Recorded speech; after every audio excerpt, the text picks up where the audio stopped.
Bismillahirrahmanirrahim. Assalamualaikum warahmatullahi wabarakatuh. Sahabat yang beriman, mendengar kata surga atau al-jannah, tentu yang terbayang di benak kita adalah tempat yang penuh kenikmatan dan kebahagiaan. Tidak ada sedih, duka, kesusahan, ketakutan, apalagi permusuhan. Tak heran jika semua orang mendambakan jadi penghuni surga. Allah Ta'ala berfirman dalam satu hadis qudsi, "Aku persiapkan untuk hamba-hambaku yang soleh kenikmatan yang tak pernah dilihat mata, tak pernah didengar telinga, dan tak pernah terbayang di benak siapapun manusia." Dalam Al-Quran Allah juga berfirman, "Maka tidak seorang pun mengetahui apa yang disembunyikan untuk mereka, yaitu bermacam-macam kenikmatan yang menyenangkan hati sebagai balasan terhadap apa yang mereka kerjakan." Quran Surat As-Sajdah ayat 17. Surga menjadi tempat tinggal orang-orang yang beriman kepada Allah Ta'ala dan mengerjakan kebajikan ketika hidup di dunia. Mereka yang menghabiskan waktunya beramal soleh ketika di dunia kelak akan dimasukkan ke dalam surga berkat rahmat Allah Subhanahu wa Ta'ala. Setiap orang pasti rindu dengan surga dan ingin masuk ke dalamnya. Siapapun orangnya, dimanapun ia tinggal, apalagi orang-orang yang beriman dan beramal soleh. Namun kali ini, surga justru bukan hanya bisa dirindukan, tetapi justru sebaliknya surga sendiri malah merindukannya. Dalam sebuah hadis diriwayatkan dari Ibnu Abbas radhiyallahu an, Nabi SAW bersabda, "Surga itu merindukan 4 golongan manusia, yaitu orang-orang yang gemar membaca Al-Quran, orang yang memelihara lisan dari ucapan keji dan munkar, orang yang memberi makan kepada orang yang kelaparan, dan orang-orang yang berpuasa di bulan Ramadan." Hadis riwayat Abu Daud dan Tirmizi. Berdasarkan hadis tadi, ternyata ada 4 golongan yang dirindukan oleh surganya Allah.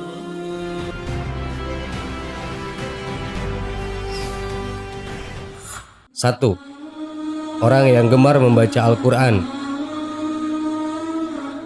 Hampir setiap waktu dan kesempatan lisannya senantiasa digunakan untuk membaca kalam Allah.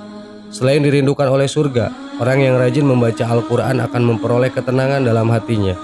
Sebagaimana firman Allah dalam surat Ar-Ra'd ayat 28, yaitu orang-orang yang berikan dan hati mereka menjadi tentram dengan mengingat Allah.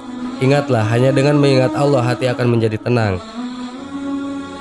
Berdasarkan ayat tadi, dengan mengingat Allah hati kita menjadi tenang. Dengan membaca kalam Allah sejatinya kita senantiasa mengingat Allah yang Maha Pengasih dan Maha Penyayang.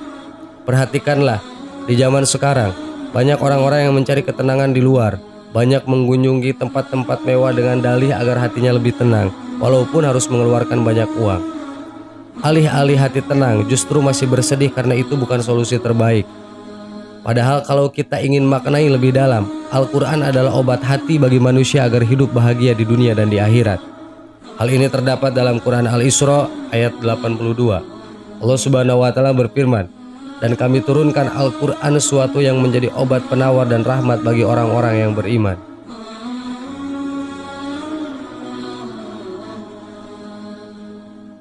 Dua, orang yang selalu menjaga lisannya dari berkata kotor, mencaci maki, dan menghujat. Saat ini ada sebagian orang yang sering menghina, mencaci maki, dan menyebarkan ujaran kebencian. Tidak peduli apa yang telah diucapkannya, asalkan tujuannya tercapai. Imam Ghazali dalam kitabnya Ihya Ulumuddin mengemukakan 14 macam bahaya lidah. Salah satunya adalah perkataan yang tidak bermanfaat yang dapat membuat hati kasar. Olehnya orang yang dapat menjaga lisannya dengan baik termasuk orang yang beriman. Hal ini sesuai dengan hadis Rasulullah SAW dari Abu Hurairah radhiyallahu an. Barang siapa yang beriman kepada Allah dari hari akhir, hendaknya dia berkata yang baik atau diam. Barang siapa yang beriman kepada Allah dan hari akhir, menghormati tetangganya. Dan barang siapa yang beriman kepada Allah dan hari akhir, maka hendaklah dia memuliakan tamunya. Hadis riwayat Bukhari dan Muslim.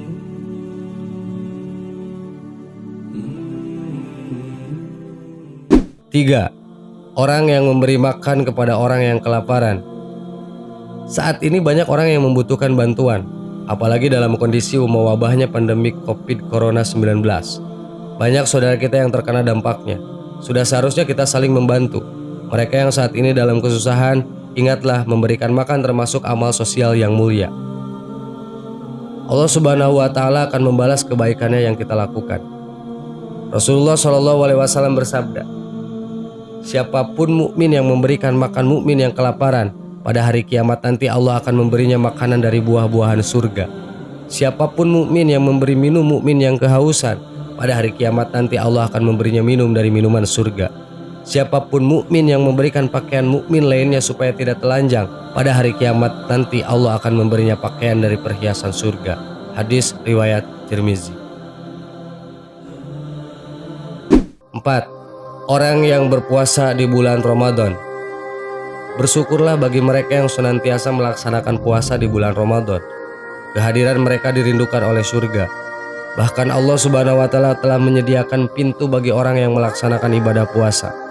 Dalam sebuah hadis dari Sahal radhiyallahu an, Rasulullah SAW bersabda, dalam surga ada pintu-pintu disebut dengan Ar-Rayyan, yang pada hari kiamat tidak ada orang yang masuk ke dalam surga melewati pintu itu kecuali orang-orang yang berpuasa. Tidak akan ada orang pun yang melewati pintu tersebut selain mereka selalu dikatakan pada mereka, mana orang yang berpuasa? Maka orang-orang yang berpuasa berdiri menghadap. Tidak akan ada seseorang pun yang masuk melewati pintu tersebut selain mereka. Apabila mereka semua telah masuk, maka pintu ditutup dan tidak akan ada seorang pun yang masuk melalui pintu tersebut. Hadis riwayat Bukhari. Nabi SAW bersabda, surga memiliki 8 buah pintu. Di antara pintu tersebut ada yang dinamakan pintu Ar-Rayyan yang hanya dimasuki oleh orang-orang yang berpuasa. Hadis riwayat Bukhari. Sebuah hadis agung mencatat yang diriwayatkan langsung oleh baginda Rasulullah SAW. Setiap amalan manusia adalah untuknya kecuali puasa, sebab ia hanyalah untukku dan akulah yang akan memberikan ganjaran padanya secara langsung. Hadis riwayat Bukhari. Subhanallah, begitu indahnya. Allah Subhanahu wa Ta'ala telah memberikan balasan kepada orang yang berpuasa di bulan Ramadan. Bahkan orang yang berpuasa disediakan pintu khusus masuk surga yang diberi nama Ar-Rayyan. Tidak seseorang pun yang dapat memasukinya selain orang yang berpuasa. Sungguh merugi orang yang masih diberikan kesempatan, kesehatan dan bertemu dengan bulan Ramadan namun tidak dimanfaatkan untuk berpuasa. Sahabat yang beriman, itulah 4 golongan orang yang dirindukan surganya Allah. Semoga bermanfaat. Allahu a'lam. Wassalamualaikum warahmatullahi wabarakatuh.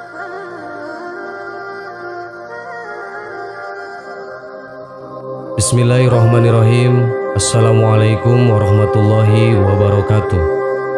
Sahabat yang beriman, apabila Rasulullah SAW memerintahkan sesuatu, pastilah sesuatu itu baik bagi umatnya.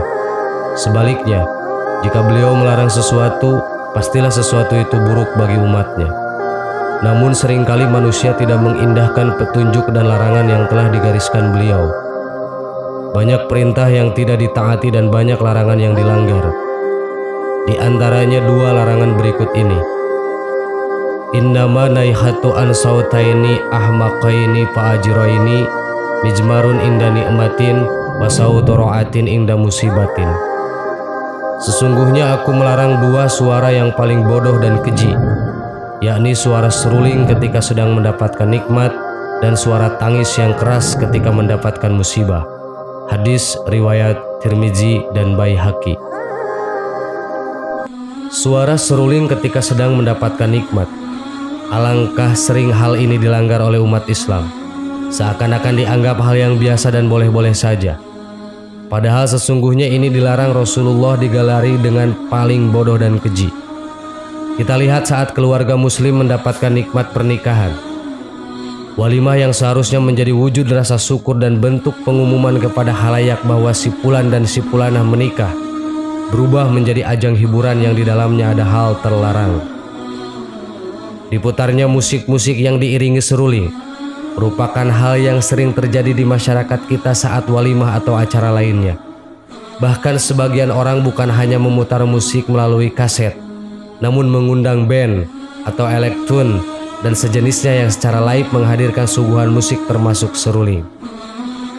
Banyak acara-acara lain yang juga masuk dalam kerangka nikmat Allah tetapi diisi oleh pemutaran musik dengan seruling di dalamnya. Misalnya hitanan dan syukuran, persis seperti yang dilarang Rasulullah dalam hadis tadi. Suara tangis keras saat musibah. Siapapun yang terkena musibah, Manusiawi jika ia bersedih dan berduka, bahkan menangis sekalipun. Namun yang dilarang oleh Rasulullah adalah menangis dengan suara keras, meraung-raung, meratap. Umat Islam dituntun untuk bersabar saat menghadapi musibah, baik ketika kehilangan anggota keluarga, ada bencana maupun bentuk-bentuk musibah lainnya. Menangis meraung-raung merupakan tanda bahwa kesabaran masih belum muncul saat menghadapi musibah. Sahabat yang beriman, itulah dua hal yang dilarang oleh Rasulullah, namun sering kali manusia melakukannya. Mudah-mudahan kita semua selalu diberi hidayah dan taufiknya oleh Allah Subhanahu wa Ta'ala. Amin. Wallahu a'lam. Assalamualaikum warahmatullahi wabarakatuh.